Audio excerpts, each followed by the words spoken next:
This is Omar S. Murphy. I'm glad that you're here with me. I wanted to talk to some of you guys today. A lot's been going on in the world, and it seems like a very confusing time. The reason why it's confusing is because no one really knows what's going on. Now, you have situations like police brutality. You have these situations that's running parallel with each other, and it's creating a whole lot of confusion. The next is the presidential election. Who's going to win? Who's going to run the country? What's going to happen? Are they taking away our guns? Another issue is the economy. Well, will I be employed? Will I be underemployed? Will I be able to get a job? Will I be able to keep my job? Healthcare. There are tons of situations that's going on. You got people being killed overseas. There are all these things that's going on, and we've fallen for the trap. We've fallen for the trap because it's deception. The reason why we're falling for it, because we're not seeing the enemy for who he is. The enemy is a coward. The enemy wants to come and steal, kill, and destroy. He wants to steal your joy. He wants to kill you. And he wants to destroy your life. Who's this enemy? The devil. And many people don't want to talk about it, but I'm going to talk about it today. This is spiritual warfare, people. And you have to understand, the very form of deception is to make you lose focus on the real issue. The enemy is playing the oldest trick in the book, which is divide and conquer. The Bible even talks about, if I hit the shepherd, the sheep will scatter. He's trying to get us to become divided, to pick us off one by one. I'm going to give you an example of war. If you are behind enemy lines and you are by yourself, you will be individually picked off one by one by one by one. But if you're in a group, you stand a much greater force because you can do something called laying down suppressive fire.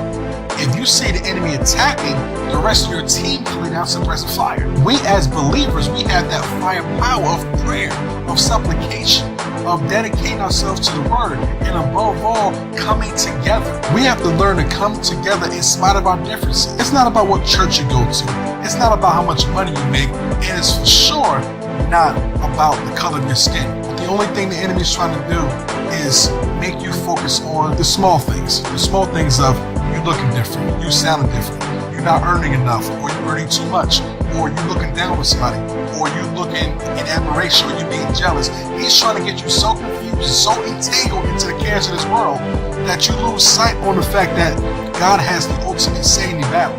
He has the ultimate say in the battle. But we're not saying that. We're focused on what we can attain, what can we hold on to. We're so enticed by things that we're not going to the source. See, we pay attention to the wrong things. We're only focused on what's in front of us. If you worry about the enemy in front of you, how will you be able to see the enemy behind you? God sees everything, and he plans it accordingly. And he is our ever-protecting Savior. He covers us all 360. But the Word has the answers. The Word says in these last days, there be wars, there be famines, and above all, deception. Also, it talks about people having itching ears, clinging to false doctrines. There's so much misinformation that we're falling for the okie doke. We are literally like lambs being led to slaughter. We're falling for it day by day because we're not educating ourselves as to what's happening. If God can provide for a bird, how much more can he provide for you? The question is, what are you willing to do for it? We have to change the way we think, change the way we live, change the way we speak, change the way we interact with one another. I'm not trying to say act as if we're perfect, because no one's perfect. But if we direct our focus on how to live holy, which is the way God designed it, so that we can be helpers to one another, there won't be any confusion in that. We have to live in social harmony. These things are happening, and I want you guys not to be afraid, not to panic. What you can do is prepare yourself, one, by the Word of God. Faith comes by hearing, and hearing by the Word of God. Prepare your mind by the Word of God. The second thing you do, prepare your resources. Don't go out just spending money. Don't go out just make other people rich. Save your money, save your resources. Another thing to consider as far as food and resources is grow your own food. Control your resources. See, if you control your resources, then what would be the purpose of paying somebody else? I know in today's time, everyone wants to capitalize on the dollar, but the love of money is the root of all evil. Money is nothing but a tool. It's a tool that enables you to get more resources. Unfortunately, because of greed, we are willing to kill one another, to murder one another, to destroy each other for a tool. I'm here to encourage you guys. Open up your eyes. Put away all the selfishness and return to God. I wish we all could do this. We shouldn't have to separate because of how we look, because of how we sound, because of how we dress, because of the money we make. We should not be separate at all. We should be coming together as a community of people. All walks of life, a community of people.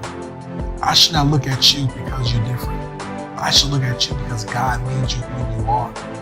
He made you to be somebody.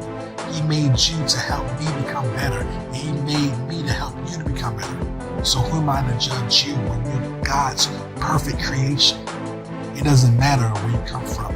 It doesn't matter where you've been. It doesn't matter what you're going through or what you've been through. You are God's perfect work.